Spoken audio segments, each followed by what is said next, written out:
ದಾಳಿ ಆಗ್ತಾ ಇದ್ದಂತೆ ಶ್ರೀರಾಮುಲು ಸುದ್ದಿಗೋಷ್ಠಿ ಕರೆದಿದ್ದಾರೆ. ಬಳ್ಳಾರಿ ಕೈ ನಾಯಕರ ಮೇಲೆ ಇಡಿ ಅಧಿಕಾರಿಗಳು ದಾಳಿ ಮಾಡಿದ್ದಾರೆ. ಬಳ್ಳಾರಿಯಲ್ಲಿ ಕಾಂಗ್ರೆಸ್ ನಾಯಕರು ಸಾಚಾಗಳ ತರ ಮಾತಾಡ್ತಿದ್ರು. ಆದ್ರೆ ಮಾಡೋದು ಅನಾಚಾರ, ಮನೆ ಮುಂದೆ ಬೃಂದಾವನ ಅನ್ನೋ ಹಾಗಾಯಿತು ನೋಡಿ ಅಂತೇಳಿ ಮಾತನಾಡಿದ್ದಾರೆ ಶ್ರೀರಾಮುಲು. ಬಳ್ಳಾರಿಯಲ್ಲಿ ಕಾಂಗ್ರೆಸ್ ನಾಯಕರು ಸಾಚಾಗಳು ಅನ್ನೋ ರೀತಿ ಮಾತನಾಡ್ತಾ ಇದ್ರು. ಆದ್ರೀಗ ಮಾಡೋದು ಅನಾಚಾರ, ಮನೆ ಮುಂದೆ ಬೃಂದಾವನ ಅನ್ನೋ ಹಾಗಾಗಿದೆ. ವಾಲ್ಮೀಕಿ ನಿಗಮದ ಹಣ ದುರ್ಬಳಕೆ ಆಗಿದೆ ಅಂತ ನಾವು ಸಾರಿ ಹೇಳಿದ್ವಿ. ಪಾದಯಾತ್ರೆ ಕೂಡ ಮಾಡಿದ್ವಿ. ಬಳಿಕ ಸಚಿವರ ರಾಜೀನಾಮೆ ಪಡೆಯಲಾಯಿತು. ನಿಗಮದ ಅಧಿಕಾರಿ ಚಂದ್ರಶೇಖರ್ ಆತ್ಮಹತ್ಯೆ ಬಳಿಕ ವಿಚಾರ ಗಂಭೀರವಾಯಿತು. ಈಗ ತನಿಖೆ ಪ್ರಗತಿಯಾಗಿದೆ. ಇದರ ಹಿಂದೆ ಮತ್ತಷ್ಟು ಜನ ಇದ್ದಾರೆ, ಪತ್ತೆ ಹಚ್ಚಬೇಕು. ಆರೋಪ ಎದುರಿಸ್ತಾ ಇರುವಂತ ಎಲ್ಲರೂ ನೈತಿಕ ಹೊಣೆ ಹೊತ್ತು ರಾಜೀನಾಮೆ ಕೊಡಬೇಕು. ಬಡವರ 187 ಕೋಟಿ ರೂಪಾಯಿ ಹಣ ವಾಪಸ್ ಮಾಡಿ ಸಿಎಂ ಸಾಹೇಬ್ರೆ ಅಂತ ರಾಮುಲು ಅವರು ಆಗ್ರಹಿಸಿದ್ದಾರೆ. ತುಕಾರಾಂ ಅವರು ಮನೆ ಮೇಲೆ ಬಳ್ಳಾರಿ ನಗರದ ಶಾಸಕರಾದಂತ ನಾರಾ ಭರತ್ ರೆಡ್ಡಿ ಅವರ ಮನೆ ಮೇಲೆ,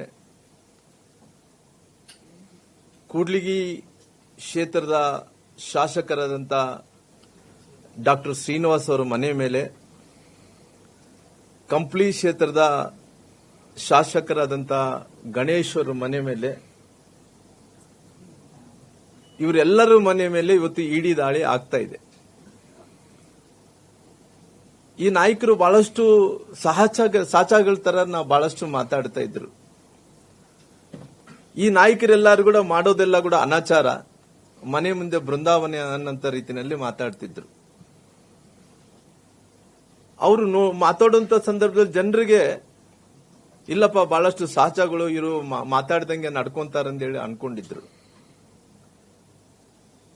ಹಂಗಾಗಿ ಇವತ್ತು ಮಹರ್ಷಿ ವಾಲ್ಮೀಕಿ ಅಭಿವೃದ್ಧಿ ನಿಗಮದಲ್ಲಿ ಸಚಿವರಾದಂತ ನಾಗೇಂದ್ರ ಅವರು ನಮ್ಮ ಪಕ್ಷದ ವಿಜಯೇಂದ್ರರ ಹಾದಿಯನ್ನು ಹಿಡ್ಕೊಂಡು ನಮ್ಮ ಹಿರಿಯರಾದಂತ ಲಕ್ಷ್ಮೀನಾರಾಯಣನವರು ಮತ್ತು ಸೋಮಶೇಖರ್ ಅವರು ಮತ್ತು ವೆಂಕಟೇಶ್ವರ ಹಾದಿ ಹಿಡ್ಕೊಂಡು ಇಡೀ ರಾಜ್ಯದಲ್ಲಿದ್ದಂತ ಎಲ್ಲ ನಮ್ಮ ಕಾರ್ಯಕರ್ತರು ಸೇರಿಕೊಂಡು ಹತ್ತತ್ರ ಮೈಸೂರು ತನಕ ಪಾದಯಾತ್ರೆಯನ್ನು ಮಾಡಿ ನಾವು ಒಂದೇ ಕೇಳಿದ್ವಿ, ಆ ಮಂತ್ರಿಯನ್ನು ಆ ಸ್ಥಾನದಿಂದ ರಾಜೀನಾಮೆಯನ್ನು ಕೊಡಬೇಕು ಅನ್ನಂತ ಒತ್ತಾಯವನ್ನು ಮಾಡಿದಂತ ಟೈಮಲ್ಲಿ ನಮ್ಮ ಒತ್ತಾಯ ಮೇರೆಗೆ ಆ ಸ್ಥಾನಕ್ಕೆ ರಾಜೀನಾಮೆಯನ್ನು ಕೊಟ್ಟರೆ ನಂತರ ಜೈಲ್ ಪಾಲ್ ಕೂಡ ಆ ಮಂತ್ರಿಗಳು ಆದರು. ಆದ ನಂತರ ಏನಾಯ್ತು, ಇನ್ವೆಸ್ಟಿಗೇಷನ್ ಆಗಂತ ಟೈಮಲ್ಲಿ ಅದೇ ನಿಗಮದ ಒಬ್ಬ ಅಧಿಕಾರಿ ಚಂದ್ರಶೇಖರ್ ಅವರು ಡೆತ್ ಆದ್ರು, ಆತ್ಮಹತ್ಯೆ ಮಾಡಿಕೊಂಡ್ರು, ನೇಣಿಗೆ ಶರಣಾದ್ರು. ಆ ನೇಣಿಗೆ ಶರಣಾದಂತ ಟೈಮಲ್ಲಿ ಅವರು ಡೆತ್ ನೋಟ್ ಅನ್ನು ಬರೆದಿಟ್ರು. ಆ ಡೆತ್ ನೋಟ್ ಅಲ್ಲಿ ಬಹಳ ಸ್ಪಷ್ಟವಾಗಿ ಎಲ್ಲಾ ವಿಚಾರಗಳನ್ನು, ಇದರಲ್ಲಿ ಒಬ್ಬ ಮಂತ್ರಿ ಕೂಡ ಶಾಮೀಲಾಗಿದ್ದಾರೆ ಅನ್ನಂತ ಮಾತನ್ನು ಅವರು ಹೇಳಿದ್ರು. ಈ ಸರ್ಕಾರ ಹೇಳ್ತದೆ ಪರಿಶಿಷ್ಟ ಜಾತಿ ಪರಿಶಿಷ್ಟ ಪಂಗಡ ಜನರ ಪರವಾಗಿ ನಾವಿದೀವಿ, ಆ ಮಕ್ಕಳು ಶೈಕ್ಷಣಿಕವಾಗಿ ನಾವಿದೀವಿ ಅನ್ನಂತ ಹೇಳ್ತಾ ಇದ್ದಾಗಲಿ ಇವತ್ತು ಆ ಮಕ್ಕಳನ್ನ ಎಲ್ಲಿ ಉಳಿಸಂತ ಕೆಲಸ ಮಾಡಿದೆ.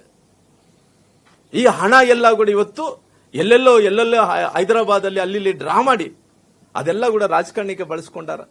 ಅವ್ರಿಗೇನ ಮಾನ ಮರ್ಯಾದೆ ಇದ್ರಿಗಿನ ಅವ್ರ ಸಾಂದಿದೆ ಏನಕ್ಕಿದ್ರೆ ಎಲ್ಲರೂ ಕೂಡ ರಾಜೀನಾಮೆ ಕೊಡಬೇಕಾಗುತ್ತೆ.